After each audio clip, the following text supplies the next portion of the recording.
ئەو بۆ کوێ دەچی بێ دەمامک شەیتان بەناڵەت بێ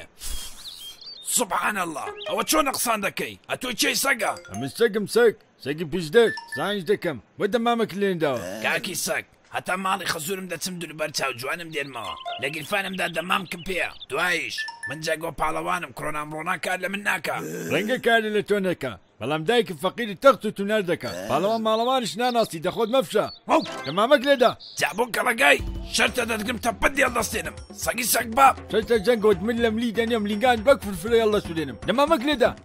ئەتۆ یەک دقە بۆڵە بەڵە مەکە عیندەیە ها عیندا چۆنی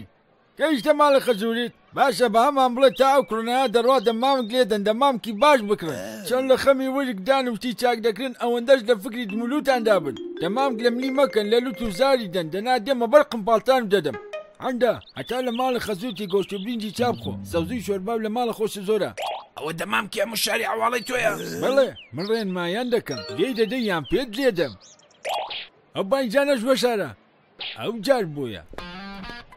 تەمام کۆتەوا بوون ئەوە چ بوو بۆ قسەکردن لای مە بەهەی